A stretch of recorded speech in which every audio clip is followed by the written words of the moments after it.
Muy buenas, Ezequiel. Bienvenido al podcast de Médicos Mediáticos. ¿Qué tal, Borja? Que un gusto conocer, no conocerte, saludarte, ya te conozco personalmente. Un placer estar acá. No soy médico, pero soy muy mediático. Ujú. Entonces, y trabajo en salud, así que bueno, creo que va a ser bastante oportuno todo lo que vamos a hablar hoy. Sí, va a ser súper interesante. Y bueno, yo te he visto también en acción y sobre eso vamos a Es hablar cierto. más adelante. Pero antes de hablar sobre cómo comunicar, sobre cómo tratar temas de salud, cuéntanos, ¿cómo empieza tu recorrido en la sexología y qué te llevó a especializarte en este campo? Mm.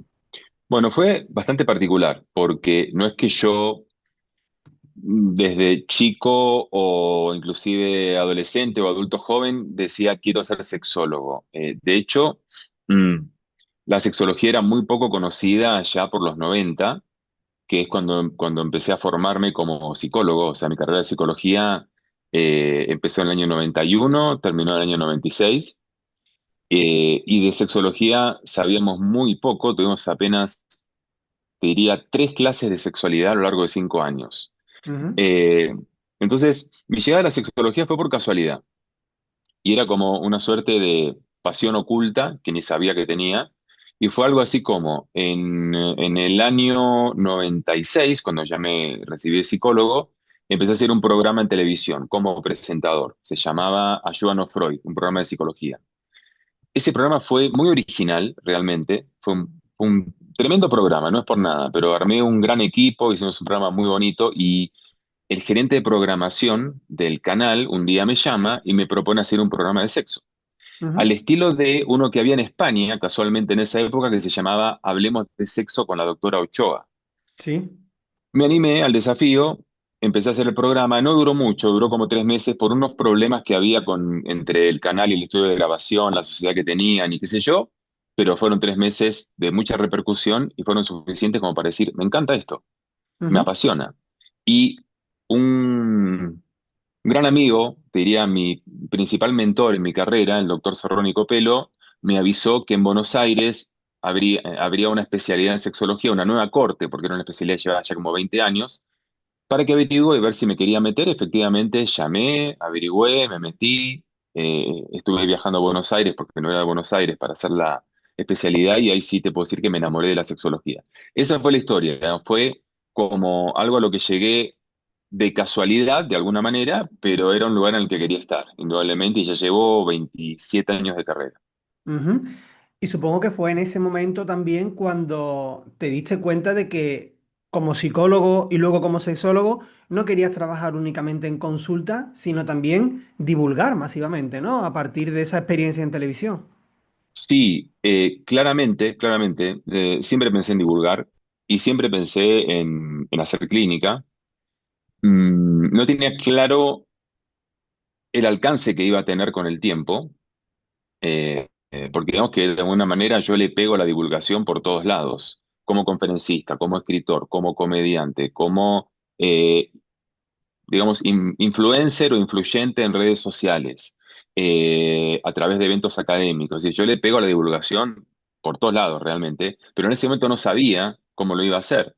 Sí sabía que evidentemente con los medios de comunicación lo iba a hacer. En esa época ya hacía columnas en radio y televisión, primero en medios regionales, después en medios nacionales, después en internacionales. Y, y bueno, y empecé a dar conferencias y a descubrir un poco el talento como conferencista. Y curiosamente, las primeras conferencias que di fueron, no sé si en España se entiende el concepto, yo creo que sí, fueron en un motel. Un motel es, en América Latina, un lugar a donde la gente va a tener relaciones. ¿Sí? Ujú. Sería como un espacio. Yo creo que en España eso tengo entendido que no existe tanto. Yo, Como que yo la gente va, tengo, va a hoteles comunes, creo, ¿no? yo tengo el concepto de motel como hotel cutre, Ah, ok. muy relacionado con tener algún escarceo también, Ok, o más por no, las películas, o más por las películas claro. americanas. No, acá en América Latina los moteles son, bueno, tenés desde cutre hasta de lujo, pero son espacios donde la gente va a tener relaciones, a intentarlo por lo menos, pero no siempre se Vale. puede, pero la gente va. Y entonces, claro, en Mar del Plata, en mi ciudad, de donde yo soy, donde nací, donde viví hasta los 37 años, había un motel muy lujoso que tenía un concepto de marketing muy particular y era que los viernes a la noche invitaban empresarios y gente, digamos, como de cierto nivel socioeconómico, a comer un asado. Sabes que en Argentina somos del asado. Ujú, Después del asado iban a recorrer las habitaciones, las libres, por supuesto, en ese momento, porque eran todas como muy temáticas, y luego tenían una charla conmigo. Y yo ahí empecé a foguearme como conferencista. Después ya empecé de a poco en los congresos, después empecé a organizar conferencias en lugares de eventos, y bueno, ya me largué como conferencista. Y esos fueron mis inicios, te diría, los primeros 3 4 años en la sexología, ¿no? Como de los 23 años que yo tenía en esa época, como hasta los 27 28. ujú. O sea, ellos tenían una charla contigo más, como más privada, ¿no? Un pequeño grupo a los que tú Sí, le dabas una sí, serie de consejos, ¿no? sí. Sí, hablamos de grupos de más o menos 30 personas. A veces iban parejas, bueno, mixto, parejas, grupos de amigas o de amigos, y en un contexto muy informal, porque era básicamente un asado, la gente tomaba algo y yo les daba una charla, llevaba temas, me hacían preguntas. Era muy divertido, la verdad. Era muy Ujú, divertido, muy original. ujú. De ahí ya fuiste creciendo como conferencista. Has hablado de otros ámbitos de divulgación. Vamos a Mm, ir entrando luego poco a poco en algunos de ellos. En el de los medios de comunicación, tú has dicho que empezaste haciendo columnas, sobre todo en periódicos regionales, luego también sí. te dieron la oportunidad de presentar tú mismo un programa en televisión. Mm, Veo que desde un principio también tenías mucho enfoque hacia los medios como una herramienta de divulgación masiva, ¿no? ¿Por qué te enfocaste tanto en los medios? Mira, eso fue casualidad también. Yo te diría que los grandes logros de mi vida no fueron buscados. Fueron, a ver, mi estrategia de marketing, por así decirlo, siempre fue mostrar mi trabajo en todos los lugares donde pueda y a partir de ahí esperar a ver qué propuestas salían, de alguna manera, ¿no? No es pasivo, ¿eh? O sea, no es que, bueno, a ver, vengan a buscar, no, no, no, no, no es eso, es al contrario, me muestro por donde pueda y después siempre me pasó que las oportunidades venían solas. Y eso pasó también a nivel de los medios de comunicación. Yo tenía 19 años, era eh, estudiante de psicología de segundo año, y una amiga que era columnista en un programa de cable de Mar del Plata, de universidad, se llamaba Apertura Universitaria, se trataban temas universitarios y temas de interés general, me dice, ¿por qué no venís un día como columnista, no, como a la tribuna, ¿no? En la tribuna éramos 10 12 personas, estudiantes que hacíamos preguntas. Ujú, Digo, bueno, dale. Fui a la tribuna, le hice una pregunta a un cura, me acuerdo, una pregunta medio picante le tiré al cura, y como hablando de las incoherencias del clero y qué sé yo, y como que les encantó la intervención mía y me dijeron, ¿por qué no venís más seguido? Ok. Pues, entonces después de ahí pasé a panelista y ujú, después pasé a co-conductor, ¿no? Y luego de ahí ya pasé a mi propio programa, pero como te digo, fue casualidad. Y claro, me di cuenta de que me encantan las cámaras, me encanta, o sea, me encantan, o sea, de hecho, a mí me aparece una cámara y me agrando. Yo en el trato soy un tipo un poco tímido en realidad, ¿no? ujú, Ahora, me pones gente, me pones público, no 10, me pones 500 o me pones el canal de televisión más poderoso. Yo he estado en CNN, por ejemplo, entrevistado allá en Miami y me agrando, ¿viste? No, no sé por qué, no, no sé la razón, pero me gusta mucho, disfruto mucho de las cámaras, no, no tengo que hacer ningún preparativo, ningún ritual. ujú, Y bueno, y se fue dando naturalmente, ¿viste? Vos que que te casa esto, sabés que son horas. Estos son ujú, horas, ¿viste? Son horas, vas aprendiendo, por ejemplo, el timing perfecto según el medio, porque es diferente para radio, es diferente para un medio gráfico, es diferente para un podcast, es diferente para un programa de televisión. Entonces, aprendés el timing para dar una respuesta más puntual, más desarrollada, más profunda. Sabés en qué medio podés de repente tirar un chiste, en cuál tenés que ser más formal. Bueno, son horas de ujú. vuelo que te permiten ir adaptándote a cada medio, ¿no? Eso, digamos, a mí no me lo enseñó nadie realmente. Lo aprendí en la práctica de literal cientos de entrevistas que he tenido. Ujú. ¿Y qué dirías que te ha aportado esta experiencia que has tenido en los medios de comunicación, estas cientos de entrevistas, al haber pasado por todo tipo de medios de comunicación? ¿Qué te ha aportado a nivel de Mm. marca y de negocio y de oportunidades? Muchísimo, no, muchísimo, sin dudas. O sea, mi carrera no hubiera sido lo que es si no es por los medios. Obviamente tenés que saber hacerlo, tenés que saber aprovecharlo, ¿no? Y aparte, cuando no sos bueno para los mismos medios te van descartando. Porque Ujú, es así, los medios son una picadora de carne, ¿viste? Entonces, tenés que ser muy bueno, tenés que formarte, tenés que entrenarte. Como te digo, en mi caso, ponele, en esa época no había alguien como vos que me enseñara, me formara, pero ahora sí, ¿viste? Pero bueno, fue como en base a aprendizajes, a un poco ensayo y error, y evidentemente les ha gustado mi estilo, algunos, a otros no, por supuesto, es como todo, Mm, y eso me aportó visibilidad, me aportó reputación. Claro, los medios pueden ser un tiro en el pie, ¿no? Tenés que manejarlo bien, porque te pueden aportar una buena reputación o una mala reputación. Por eso tenés que ujú, ir bien armado a una entrevista, ¿no? Entonces, en mi caso, que entiendo que lo supe aprovechar, me aportó reputación, eh, crecimiento profesional, en términos económicos, la posibilidad de que me pueda haber gente que diga, Ezequiel me puede ayudar, Ezequiel puede ser una persona que podía acompañarme en un proceso para resolver un determinado problema, en mi caso relacionado claramente con la sexualidad, pero también me han surgido otras cosas, como propuestas de conferencias, propuestas de viajes, propuestas de eventos. Eh, Firmé mi primer libro, bueno, ya escribí 5, pero cuando firmé El erotismo infinito fue porque, bueno, yo ya venía con un recorrido en medios grande y por eso una editorial de primer nivel, como fue Penguin Random House, me tomó sin tener ningún contacto con la editorial, digamos, ningún contacto personal, nada, me tomó para escribir mi primer libro, y después el ujú. resto. Es decir, la verdad es que hoy por hoy los medios lo son todo. Claro, lo que pasa es que hoy ya tenés que pensar es diferente, ¿no? Digamos, hay personas que tienen perfil para podcast. Por ejemplo, yo tengo mucho perfil para podcast actualmente, ¿no? Yo en este momento le apuntaría a eso. Hay personas que son para otro tipo de perfil, pero definitivamente la exposición es clave. O sea, vos podés ser muy bueno, pero si no te ven, no existís. Es una realidad. Y Sí, si te ven y no sos creíble, o, no, o sos creíble, o hay gente que dice inclusive, ¿no? Perdona que hable tanto, ya te das cuenta que el tema me apasiona sí, bastante, sí, sí, pero claro, tú dale, eh, súper interesante.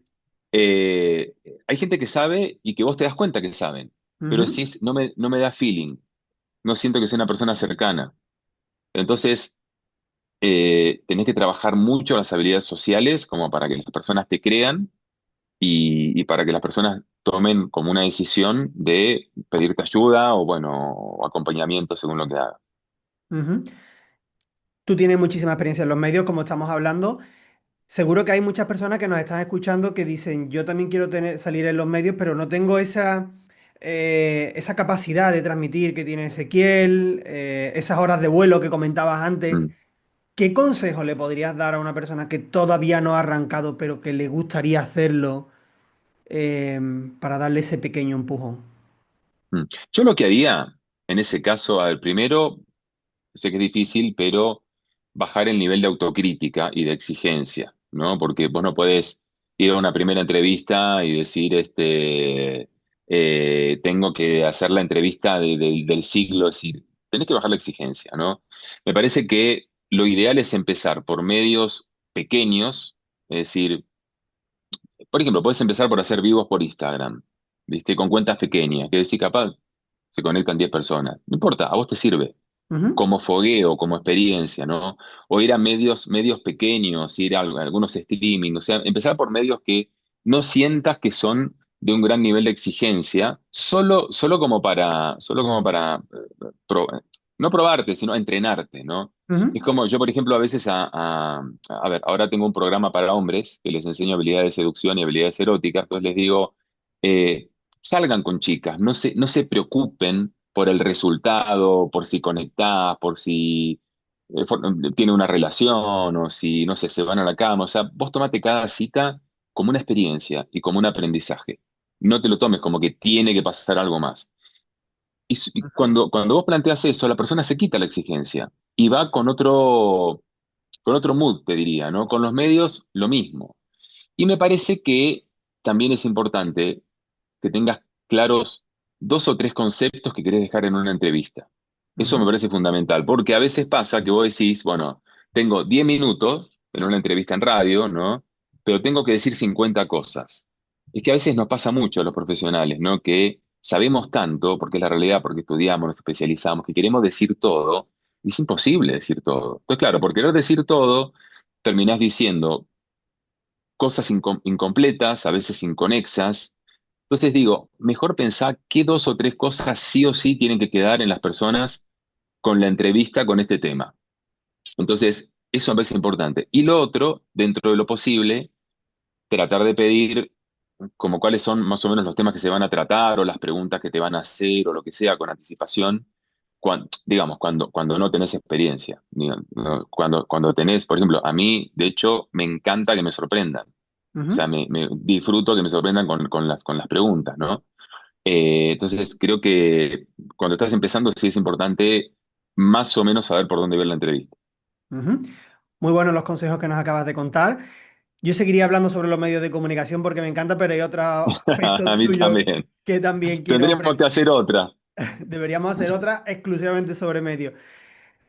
Ezequiel, tú tratas y trabajas también mucho el humor. Yo, de hecho, te vi en persona en el evento en el que coincidimos en Cartagena de India, el Congreso Mundial de Ginecología Estética. Mm, Hiciste un monólogo, un stand-up mm. sobre temas de sexualidad, muy Sí. relacionado con el humor. Estábamos todo el mundo allí partió de risa, ¿no? Como se dice aquí en España. Eh, Te pregunto, como lo que te preguntaba antes, ¿cómo te acercaste al ámbito del humor? ¿Fue casualidad? ¿Fue algo deliberado? ¿Y cómo te está funcionando el tratar Mm, este tipo de temas a través del humor? mm. Como todo fue casualidad, como todo lo que te conté, y cualquier cosa que me preguntes te voy a decir, a ver, es una casualidad causal, porque de alguna manera yo venía pensando, es más, te cuento la historia más en detalle. Mi padre, lo ves acá en la foto, por aquí Ujú, atrás, era médico psiquiatra y era mi fan número uno. Digo, falleció en el año 2011, pero bueno, el corazón estará siempre. Y un día me dijo, después de una conferencia, un par de años antes de morir, yo tenía unos 35, todavía vivía en Argentina. Bueno, ahora para quienes no saben, yo vivo en Colombia, ya en Bogotá hace 15 años. Él me dijo, vos tenés mucho talento para el humor, podrías ser comediante, ¿no? ujú, Yo le digo, viejo, estás en pedo vos, o sea, ¿qué te fumaste? ¿Te fumaste? Eh, y se reía y me dice, no, es que vos siempre en tus conferencias la gente se ríe un montón y no sé qué. Bueno, me dejó pensando. Y con el tiempo fui notando que a las conferencias mías le metía cada vez más humor. Humor oportuno, ¿no? De acuerdo a lo que iba tratando. Y era humor espontáneo, de hecho, ¿no? Humor, ujú, humor con el público, improvisación con el público. Y la primera relacionista pública que tuve cuando llegué a Colombia me dijo, podríamos pensar en hacer un show de stand-up con vos. Te hablo año 2010. En el 2014 estaba en Ecuador caminando por un centro comercial y me encuentro con un amigo que tenía un programa en radio que me había entrevistado varias veces, que estaba con un personaje rarísimo, un tipo rarísimo, divino, ¿eh? El pelo pintado de rubio, las uñas pintadas de negro, las uñas de los pies pintadas, unas gafas blancas con un marco blanco, un personaje. Era su director de teatro que le estaba montando un monólogo. ujú, Me cayó súper bien y le dije, ¿podemos hablar un día de estos? Yo en esa época estaba trabajando mucho en Ecuador también. Eh, Al día siguiente almorzamos y básicamente sentamos las bases para mi primer monólogo que se presentó en el 2014. Se llamó Confesiones de un besólogo, besólogo como sexólogo del beso. Y ujú, fue mi primera experiencia con un director de teatro con el método Stanislavski clásico, o sea, todo muy formal, 40 ensayos para llegar a la primera función. Y así empecé a hacer comedia. Después empecé con stand-up más crudo. Y ahora estoy con El Encantador de Vulvas, que se llama La Obra Nueva, que vos lo que viste fue, te lo voy a decir entre nosotros, que no se enteren los médicos de allá, pero la verdad fue un test, fue una prueba ajá, de una parte del libreto que estoy escribiendo, pero yo aspiro a que sea realmente una educomedia, o sea, que tenga comedia, pero que sea más pedagógico también, ¿no? Es decir, yo quiero que la gente salga de ahí con ganas de practicar un montón de cosas que les voy a enseñar. Entonces he ujú, hecho como ese viraje. Y el humor para mí es como una herramienta para que las personas se acerquen a tratar un tema que de por sí es incómodo, como es la sexualidad, y le fui encontrando con el tiempo el punto justo, porque con el tema sexual, bueno, puede ser muy, muy serio o muy acartonado ujú. y tampoco puede ser vulgar. Entonces he ido encontrando el punto medio en donde la gente va, se ríe, qué sé yo, pero cuando se va, igual entiende que estuvo con un profesional, no con un comediante. O sea, con un tipo que en el fondo lo que quiere no es que te diviertas, quiere que aprendas divirtiéndote, que es otra cosa. El objetivo real es aprender. Y obviamente cambiar creencias, ¿no? Ujú. Sí, yo lo que vi allí, vi que mantenías un equilibrio muy bueno entre esa parte Mm. profesional y con toques de humor. No era un humor vulgar, por supuesto, ni se te asociaba con un humorista, sino como un divulgador que utiliza el humor, que es lo que tú quieres transmitir, ¿no? ¿Sabes de otros casos de divulgadores que también utilicen el humor o es algo que a ti se te ocurrió de la manera que has contado a Eh, través de casualidades? ¿O había alguien en quien no, fija? no, si te soy sincero, no me inspiré en nadie. Dentro de lo que es el campo de la sexología, particularmente nadie. Después sí empezaron, a ver, si te hablo de profesionales, ¿no? Comediantes que hablan de sexualidad o que hacen obras de sexualidad, sí, pero Ujú, comediantes. Ahora, profesionales, psicólogos o médicos, no.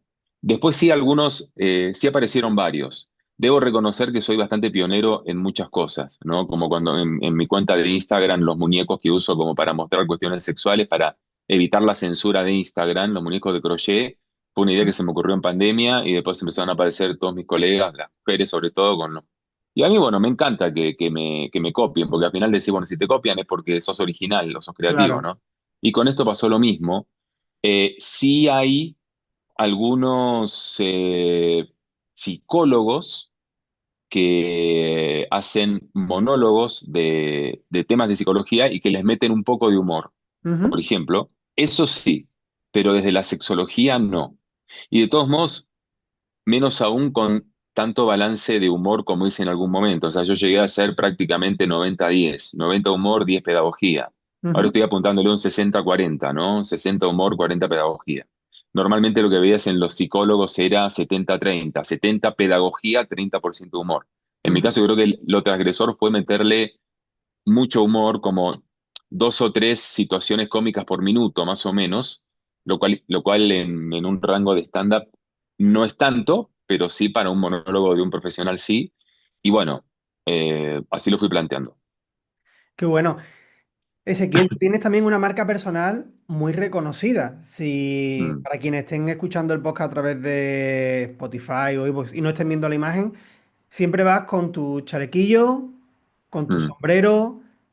De nuevo te pregunto, ¿fue deliberado o fue casualidad? ¿Tú vas así a comprar el pan cuando vas por la calle o es cuando estás en modo profesional? La verdad es que, a ver, te cuento la historia, casual también. En el año 2010 empecé a hacer una columna el canal más importante de Ecuador, que se llama Ecuavisa, ¿no? El canal de televisión más importante.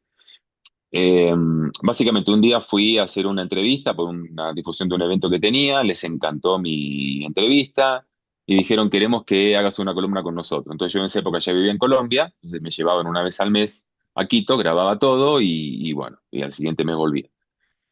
Un día voy al mercado de artesanal de Quito y vi un sombrero negro, re normal, me lo compré, me lo puse, dije, está bueno, ¿no? A la corta, no como los que uso ahora.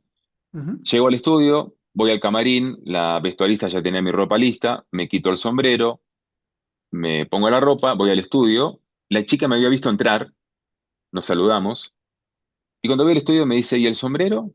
Le digo, ¿qué sombrero de qué? Me dice, ¿por qué no te puse sombrero para la entrevista? Le digo, ¿cómo hablas en serio? O sea, son psicólogo, sexólogo, pero con un sombrero. Me dice, probá. ¿Por qué no probás? Si no te gusta, te lo quitamos. Perfecto. Salí con el sombrero. No sé bien qué pasó ese día, que el rating casi se duplicó. Que en televisión, vos sabés que es algo muy difícil. O sea, a veces un sí. poquitito más. Entonces, no sé si fue el sombrero, no sé si fue el tema, no sé si fue el de arriba que me mandó alguna cosa, pero la rompí. Entonces, termino la entrevista y me dicen, no te quitas el sombrero nunca más, me dijeron. ¿Viste? Bueno. Y me di cuenta que me quedaba bien. Ujú, Y sí. bueno, pasó el tiempo y ya fui cambiando el tipo de sombreros que usaba, de ala más ancha. Los que tengo ahora, fíjate, este tiene una pluma de pavo real, una cadena acá. O sea, ya tengo un lugar que me los hacen como yo les pido. Son sombreros muy artesanales. Ajá, Tengo como unos 25. El chaleco es algo que empecé a usar hace como 2 años. El chaleco y la camiseta. sí. Y como algo adicional. tampoco quiero estar tan cargado de cosas, pero creo que chaleco y sombrero, ¿no? Que además siempre van con colores, o sea, todo va muy alineado. Ujú. Y bueno, como te digo, eso fue como una casualidad que se dio y con el tiempo se convirtió en marca personal, porque además me gusta mucho cómo me queda. Creo que tengo un tipo de cara que da mucho para usar esto y sí, efectivamente, voy a comprar el pan con sombrero, ¿Sí? ¿viste? Va por Sí, la sí, calle sí, con sí, sombrero. sí, sí, voy por la calle con sombrero, en algunas ocasiones me lo quito, por supuesto. Ahora, el otro día, porque ahora empecé con una manager acá en Colombia, el otro día hicimos la sesión de fotos, la mitad me la hicieron sin sombrero y también dan como otro perfil. Entonces ahora Ujú. voy a empezar como un cambio de marca con una cuestión mixta también, para que Sí. no me vean solamente como el del sombrero, pero bueno, pero ha sido mi icono de marca durante 13 años, mucho tiempo, ¿no? Y que además coincidió con un gran despegue, ¿no? A nivel de marca, realmente, ¿no? O sea, el sombrero tiene muy buena leche para mí, le tengo mucho cariño. Además de que efectivamente te queda muy bien, es muy chulo, se ve muy claramente que eres tú, porque en el evento este, Sí, sí. además tú eres alto, se te veía de lejos con el sombrero y el chalequín. Sí, sí, sí, Eso sí. Un siempre, semáforo, un semáforo. eso Sí, siempre viene realmente. bien, claro. Mm. Ujú. Sí, sí, sí, viene bien como reconocimiento y bueno, acá en Colombia la gente me conoce mucho, por los medios, o sea, digo, la gente común en la calle me conoce mucho y algún día que tengo ganas de que no me conozca nadie, salgo sin sombrero y listo. No me conoce nadie, efectivamente. O sea, de verdad, no me conoce nadie. Salgo sin sombrero, me hago tengo pelo largo, ¿no? Me hago una cola por acá arriba, nadie me conoce. Yo creo que mi madre me ve pasar y no me conoce. Qué bueno, como Clark Kent se quitaba la gafa para ser Sí, sí, Superman y y ya no lo listo, reconocían, algo. pues igual tú. Por ahí va la cosa. Ezequiel, háblanos también de tus libros porque has escrito 5 libros, has contado que Mm, la primera oportunidad fue a través precisamente de tus apariciones en los medios, que te mm, contactó Penguin mm. House para escribir ese libro. ¿Cómo te ha dado para escribir tantos libros y qué te han aportado esos 5 libros? Mira, es todo un tema lo de los libros, ¿no? Efectivamente, mi primer libro tiene mucho que ver con los medios porque el nombre se llama El erotismo infinito. Es mi primer libro que se reeditó varias veces, es mi libro más vendido, sigue siendo el más vendido. Y resulta que una vez me hicieron una entrevista en una revista de Venezuela, si no estoy mal, de Maracaibo, y en medio de la entrevista yo solté una frase que no la tenía pensada y no sé cómo cuerno se me ocurrió. Yo dije, porque el sexo es limitado, pero el erotismo es infinito, ¿viste? Y el periodista me miró como diciendo, flaco, qué genialidad te mandaste con esa frase. Y yo también me quedé mirándolo como diciendo, ¿cómo a mí se me ocurrió esto? Y, y fue tapa de la revista, una foto mía, con sombrero ya en esa época, me acuerdo media cara, por ahí la tengo, y el sexo es limitado, pero el erotismo es infinito. Y el editor que me contacta, en esa época Harris es venezolano, había leído esa entrevista, y mi primer libro, que ya estaba escrito hace como 3 o 4 años, tuvo una cantidad de fracasos para acceder a las editoriales, estuve a punto de firmar contrato 3 veces y después siempre se tiró para atrás. Él me dice, bueno, vi la nota, eh, tu libro se va a llamar El erotismo infinito, me dijo, tomando esa... Yo le quería llamar el maletín de Eros, ya le tenía nombre y todo, ¿no? Me dijo, no, el erotismo infinito, digo, sí, total, ¿viste? Ujú. Y bueno, después escribí 4 libros más, el más reciente lo escribí en el 2019, tuve un parate largo, ahora ya me voy a poner a escribir el siguiente, ya lo tengo en la mente. ¿Y para qué sirven? Para mí los libros son mm, más que nada para prestigio, o sea, es prestigio, posicionamiento y lo que ahora le llaman autoridad, te consolida como una autoridad. Eh, Pienso que todo profesional que quiera desarrollar su marca personal debe tener un libro. Uno, por lo menos uno, ¿no? Libro, físico, no ebook, no, físico. Te Sí. puedes ir a una librería y comprarlo, o en Amazon y comprarlo, ¿no? Sí, después en ebook también, pero un libro que vos puedas, porque todavía la gente, mucha gente de mi generación, de la tuya, o gente más joven incluso, más grande ni hablar, quieren verlo, olerlo, rayarlo, trabajarlo, ¿no? Ujú. Entonces, claro, el libro como negocio es pésimo, los autores cobramos el 10%. La editorial se lleva el 50%, y lo entiendo porque ponen el riesgo, ponen absolutamente todo, y la librería el 40%. Ujú. O sea, el negocio es para ellos, para nosotros no. Salvo que vendas.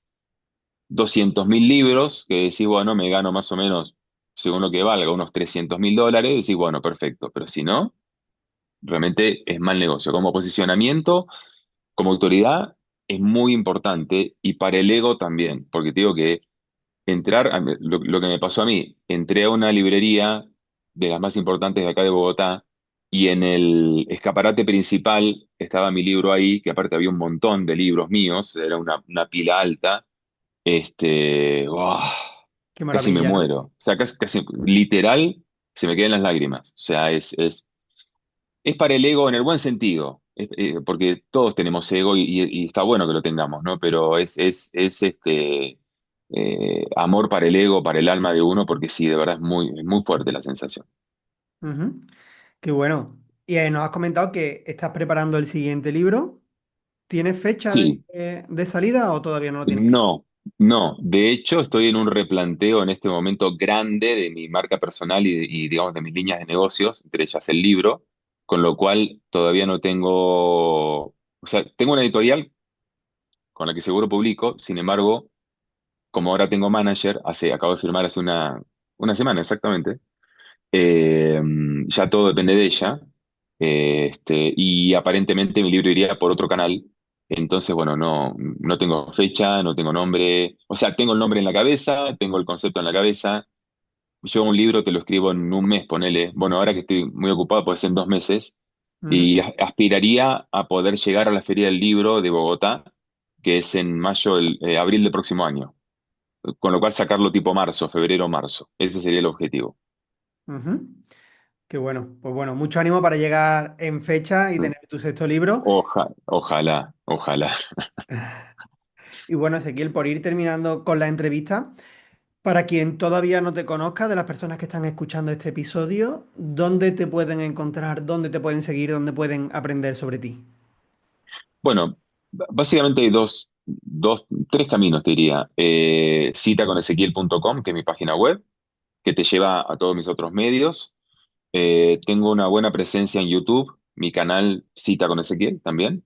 Ujú, Y claramente mi canal más fuerte es Instagram, que es Cita con Ezequiel. Es importante que lo escriban completo, porque como Instagram me tiene restringido, dada la temática, básicamente, no me muestra a público nuevo, entonces tenés que escribir completo el Cita con Ezequiel para que te aparezca mi cuenta, con el sombrerito, por supuesto, y la insignia verificada, la insignia azul. Si no te aparecen otras cuentas similares, eh, algunas son hay una que es mía de respaldo, hay otra que es de un club de fans que tuve una vez en pandemia y otras medio fake, pero bueno, tiene que ujú. ser la de la insignia para que la encuentren. Y ahí con mucho gusto vamos a poder compartir muchas cosas. Genial. Estupendo, Ezequiel. Pues muchas gracias por el tiempo que nos has dedicado, por todo lo que nos has contado, que me parece súper interesante. Fue un placer conocerte en persona. Espero que nos Sí, podamos sí. ver pronto de nuevo en persona. Ojalá, ojalá. El año que viene planeo ir a España varias veces, entonces ojalá que consigamos por allá. Y de hecho sería una gran oportunidad para volver a Andalucía, que no voy hace rato y que me encanta. Genial. Así que, claro que sí. Encantado de recibirte por aquí. Un gran placer. Gracias por la invitación. Un saludo a todo tu público. Muchas gracias. Un abrazo. Hasta luego.